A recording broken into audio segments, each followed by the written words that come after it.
Bien, ¿por qué se pone así?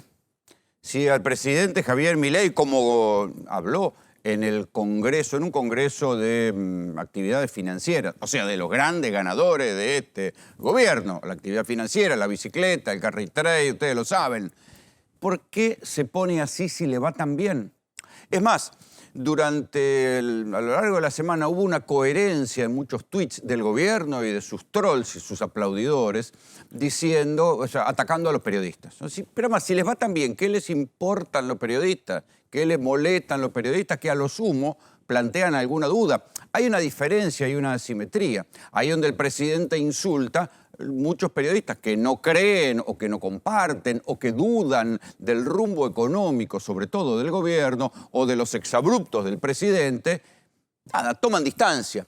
Y ese dudar, ese poner en cuestión alguna de las cosas que hace el presidente, algunas como esta, insultar a todo lo que se le ponen delante o todo lo que no comparten y aplauden su modelo, o sea, ese dudar y tomar distancia es motivo de insulto.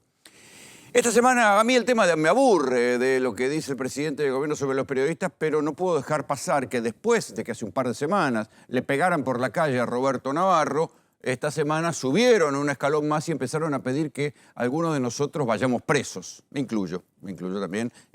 Pidieron que varios de nosotros vayamos presos. Así es la cuestión.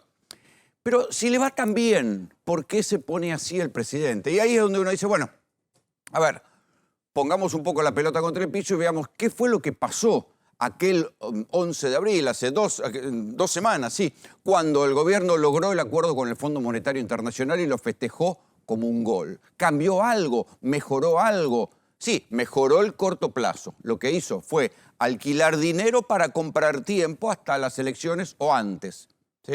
Y entonces ahí viene ahora la discusión de decir, bueno, ¿cuánto más aguanta la plata dulce? ¿Cuánto más aguanta el dólar barato en la Argentina? ¿Por qué?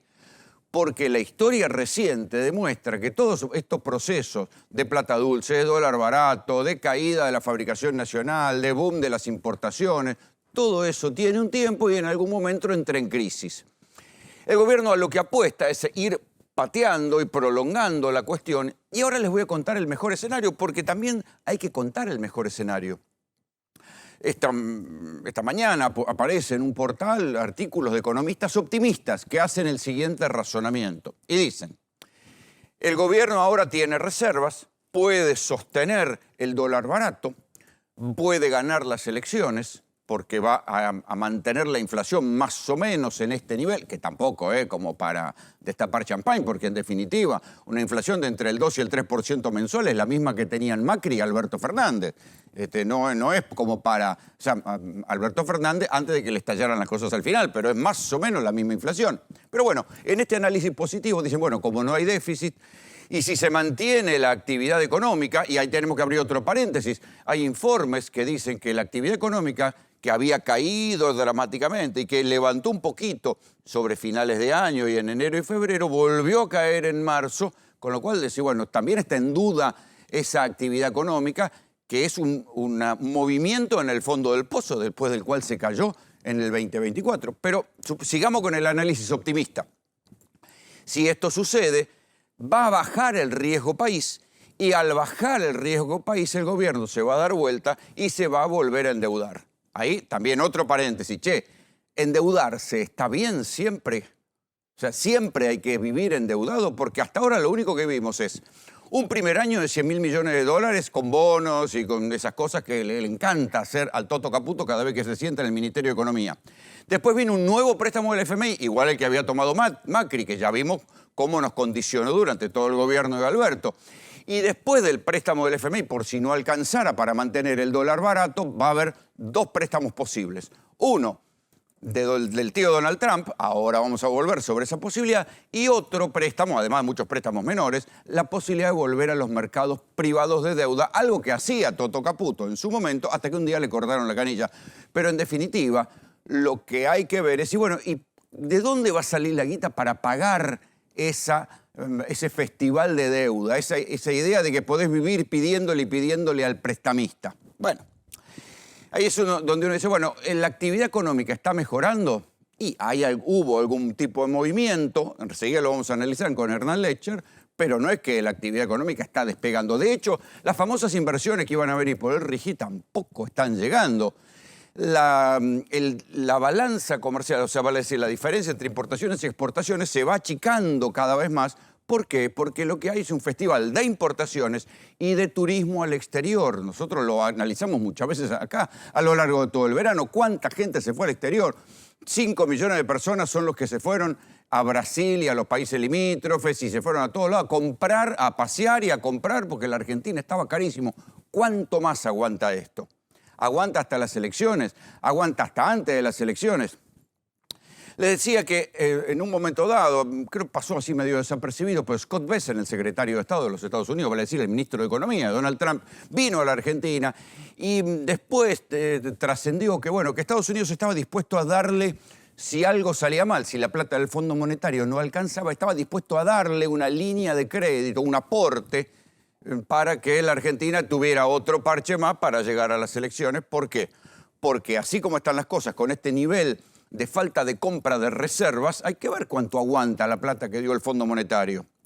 Entonces, si esto pasara, bueno, vendría el tío Trump con un préstamo a través de su ministro de Economía. Y ahí uno dice, che, pero ¿y qué te pide? Porque el prestamista nunca, si no le pagás, te pide cosas. Sí, esto es tan sencillo. Cualquiera que conozca o que haya tenido una deuda con un prestamista apretador sabe que viene y te dice, no, ¿sabe qué? No me pagás, me llevo el auto. No me pagás, me llevo, no sé, el tender, me llevo la bicicleta, me llevo algo de tu casa. Te llevo el celular, te llevo la computadora. Algo parecido puede pasar con la Argentina. Y fíjense si no, porque digo, esto no es un invento, lo que le pasa a Zelensky en Ucrania. Donald Trump se reunió con Zelensky en el Vaticano, esa foto famosa que estaban los dos juntitos ahí cuchicheando. Y esta semana se conoció que Ucrania va a tener que cederle a los Estados Unidos todo el plan de obra pública de reconstrucción de Ucrania, lo va a hacer Estados Unidos, y también, o sea, le va a tener que pagar, porque Estados Unidos le mandó muchas armas, esas armas ahora hay que pagarlas, y también le va a exigir a Estados Unidos que le entregue petróleo y las famosas tierras raras, que son minerales que se necesitan para la futura revolución tecnológica. Con lo cual da para pensar que en el momento en que el gobierno entre en crisis por los famosos 20 millones de dólares, ni siquiera va a entrar en crisis, porque ¿qué es lo que va a pasar? Si no pueden acumular reservas, como pide el acuerdo con el Fondo Monetario Internacional, van a pedir un waiver. ¿Qué es un waiver? Un perdón. Ese perdón, seguramente Kristalina Georgieva, que está encantada con el Milei ajustador, se lo va a dar. Y ahí aparecerá el tío Trump a poner un poco más de plata de los Estados Unidos, y ahí entonces uno va a decir, che, ¿y qué va a pedir a cambio Trump? Bueno, entonces, lo que ha pedido Estados Unidos o lo que le interesa a Estados Unidos en este momento de la Argentina es más o menos público. Solo que hay que juntarlo y si uno lo junta y lo pone todo junto, dice, bueno, che, esto hay que empezar a ver si es así. Lo primero que va a pedir son los minerales de la cordillera. Ya Estados Unidos ha dicho, lo ha dicho la generala Richardson, la jefa del Comando Sur, cuando vino acá a la Argentina, que le interesa el litio y también le interesan el oro, el cobre, las famosas tierras raras que la Argentina también tiene. Todo eso le interesa al tío Donald.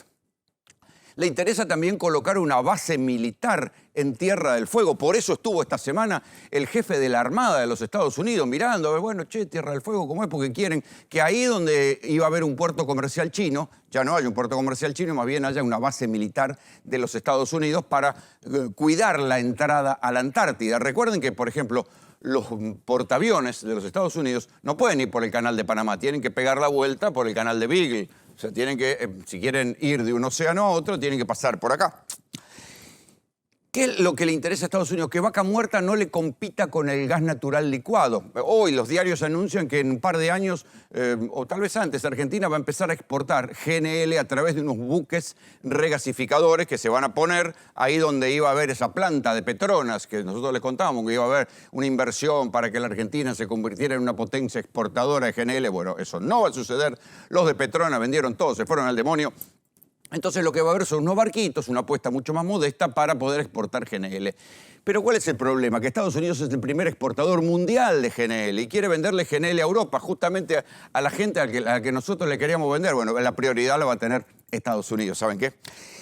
Y después está la cuestión de las importaciones. Estados Unidos quiere mandar importaciones a la Argentina, aun cuando a la Argentina no le sirvan. Por ejemplo, maquinaria agrícola usada. Por ejemplo, una cosa típica que se hace desde los Estados Unidos es mandar donaciones de ropa, porque allá son basura, y las mandan para acá, para países como Bolivia, como Chile, como Ghana en África, y llenan de ropa usada porque les es más fácil exportarla como donación que recibirla, que reciclarla ahí. Entonces, en términos libertarios, si esto continúa, el tío Donald Trump le va a pegar una domada a Milei y lo va a dejar como un mandril, ¿sí? Así. El detalle es que acá no sería una cosa por obligación, sino que sería por gusto. ¿Sí? Que esto es lo que estamos viendo. El presidente Milei agasaja a Trump y a los Estados Unidos, considera que Estados Unidos es el aliado estratégico a tener, tanto que hasta creen, al estilo Galtieri, que si la Argentina hace buena letra, algún día Estados Unidos la va a ayudar a recuperar las Malvinas, porque claro, Inglaterra ya no sería tan confiable para un presidente como Donald Trump como Milei para poder recuperar las Malvinas. En fin, uno de esos delirios que solamente en la Argentina de vez en cuando aparecen. Pero escuchen un poco más de Milei en el Congreso de los Ganadores, en el Congreso de la Patria Financiera. Y entonces empezaron todos los agoreros de que el tipo de cambio atrasado y que esto tenía que volar por las nubes y toda esa montaña de estupideces. Durante marzo y mitad de abril nosotros teníamos un acuerdo de confidencialidad con el fondo y no podíamos hablar. Y mientras que nosotros permanecíamos callados, mientras que las imbéciles de los periodistas decían que no hablábamos porque estábamos asustados, no hablábamos porque no podíamos soltar información. Bueno, que el Fondo Monetario le pedía una devaluación a Milei se comprobó después, porque imagínense que cuando se liberó y se unificó el tipo de cambio oficial, ¿sí? Lo que hubo fue una devaluación, según se mire, del crawling peg programado de 8 meses. Acuérdense que la devaluación del dólar oficial era del 1% mensual, o de 4 meses. O sea que hubo una devaluación efectivamente, no era ningún invento. Pero además, a ver, que nosotros comentemos una información o dudemos de cuál es el rumbo económico, no quiere decir que tengamos la bola de cristal. Era solamente cuestión de analizar y de escuchar lo que estaba pidiendo el Fondo Monetario Internacional, que fue lo que finalmente se comprobó. Es un poco extraño tener que discutir sobre lo obvio, pero así es así. Que el dólar está barato, que hay atraso cambiario, hay atraso cambiario, que el Fondo Monetario le pedía al gobierno que ajustara el dólar oficial, así sucedió después. No sé por qué el presidente intenta siempre retorcer el relato y contarlo de otra manera. Claro, ahí se entiende después la incomodidad con los periodistas, o por lo menos con algunos que dicen, a ver, detengámonos, tratemos de entender esto, desbrocémoslo, es solo una cuestión de entender. Porque en definitiva de eso se trata este laburo. No de simplificar, sino de agregar detalles para poder entender un poco más. Y esto fue lo que pasó. Finalmente, por más que estaban festejando y festejando y festejando, lo que hubo fue una devaluación y aún hoy el gobierno no está cumpliendo una de las cosas que pactó con el Fondo Monetario Internacional. ¿Por qué? No se sabe, yo no lo sé, algunos economistas lo dudan, lo analizan, pero en la práctica, desde que fue el acuerdo con el Fondo Monetario Internacional, el gobierno no acumuló reservas, no juntó reservas, que era a lo que venía. Para eso devaluaba, para poder juntar reservas.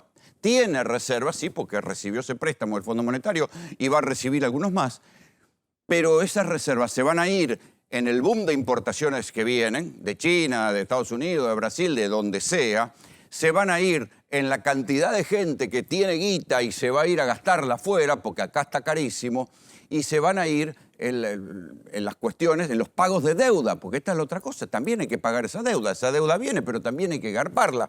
Entonces, la verdad es que el gobierno no está acumulando reservas y en algún momento esa crisis de reservas va a volver a discutirse. Miren, el gobierno tantas veces anunció el fin de la inflación, la muerte de la inflación, que esto ya se había acabado, que todo estaba resuelto. Sin embargo, la inflación es como Terminator, después vuelve y reaparece. Y esto pasó en marzo. Es verdad que la inflación de abril puede que dé bastante, no bastante, pero de menos que la de marzo. ¿Por qué? Porque ya los precios, como se veía venir la devaluación, los formadores de precios, que no son ningunos giles, ya habían ajustado previamente y por eso la inflación dio el 3,7, 50% más que la inflación de febrero. Entonces quiere decir que la inflación no estaba muerta, ni mucho menos. Pese a que existe plata dulce, dólar barato, el famoso ancla cambiaria, todo eso volvió a subir y se fue a una inflación del 3,7 y hay que ver cuál es la que viene en abril, pero seguramente andará por ahí. O sea que la inflación no es un problema terminado, por más que el presidente haga esos cálculos que dice que no, que la base monetaria, que esto, que el otro. Sí, eso es una parte de la biblioteca liberal extrema que dice no, la inflación es pura y exclusivamente un fenómeno monetario que tiene que ver con la emisión de dinero, todas esas cosas con las que nos fatigaron durante todo este tiempo. Ahora bien, en la Argentina todos sabemos que cuando el dólar sube la inflación y suben los precios. Y si no, les vamos a mostrar en instantes el paraíso, algo que sería algo así como un paraíso libertario, un lugar sin regulaciones del Estado y sin regulaciones de mercado, para hablar de alquileres. Y es una villa de emergencia. En instantes van a ver el informe de Gabino Silva, donde en la Villa 1114 los alquileres están dolarizados. Entonces se mueve el dólar y se mueven los alquileres, porque así funciona la Argentina. No alcanza con frenar la emisión monetaria, también hay que ver qué pasa con el dólar. El dólar se movió la inflación y así estamos. La política monetaria actúa con un rezago que oscila entre 18 y 24 meses. Nosotros hemos fijado la cantidad de dinero a mitad del año pasado. Eso quiere decir que la inflación tiene fecha de defunción y es a mitad del año que viene. Así es que ahora es el momento de empezar a pensar en crecer. Bueno, acá está lo que les decía. También en ese congreso de actividad financiera con los ganadores del modelo, Milei insistió en esto. La inflación tiene fecha de defunción. Pero ya Adorni la había matado el año pasado y Caputo también la había matado unos meses antes diciendo ya está, ya se acabó, no hay motivo para que vuelva a crecer la inflación, sin embargo, volvió a subir. Entonces algunos estarán contentos, otros no, otros verán qué pasa en las elecciones y puede que al gobierno no le vaya nada mal en las elecciones, sobre todo viendo la diáspora que hay enfrente de los partidos opositores, más o menos opositores o más o menos dialoguistas. Eso no importa. Lo que uno no puede negar es que lo que hizo el gobierno fue comprar tiempo, poner un parche, esperar hasta las elecciones y la cuestión de la devaluación latente y del dólar barato todavía está dando vueltas. Y otro punto que nadie se anima a nombrar, porque una cosa es que haya que devaluar, pero otra más complicada es si la Argentina, ¿hasta cuándo le va a poder seguir pidiendo plata a los prestamistas? Porque si no hay actividad económica, si no entra la guita, si la Argentina no puede producir nada, si no empieza a ser rentable de alguna manera, ahí viene otro problema, que es que los prestamistas te van a decir, no, basta, viejo, basta, empezá a pagar.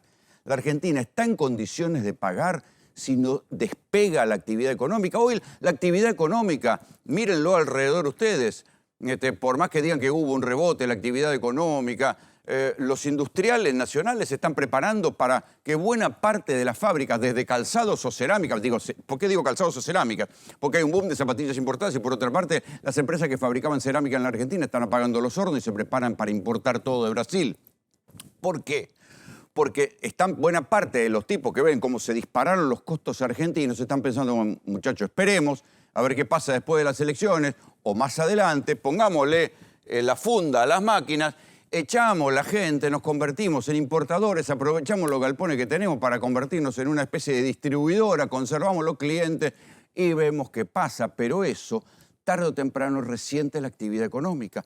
Fíjense lo que pasa con el campo, que el campo no quiere liquidar los dólares porque piensan que van a devaluar y todavía se resisten. Y ellos son los que más votaron a Milei porque estaban hartos del peronismo. Y fíjense con la construcción. No hay obra pública, ni la va a haber por un tiempo largo, ni siquiera para mantener las rutas. Y por otro lado, el metro cuadrado de construcción más o menos de calidad, o sea, para sectores altos, está entre 1.200 y 1.600 dólares. O sea, está carísimo construir en la Argentina y eso también ha frenado la construcción. ¿Qué es lo que dice Caputo? Dice, bueno, bajen los costos. Piensen de otra manera, cambien el chip, es la expresión de Caputo, bajen el costo y empiecen a bajar los precios, pero en la Argentina, hasta que eso suceda, va a pasar mucho tiempo porque acá no hay costumbre de bajar los precios. Bienvenidos.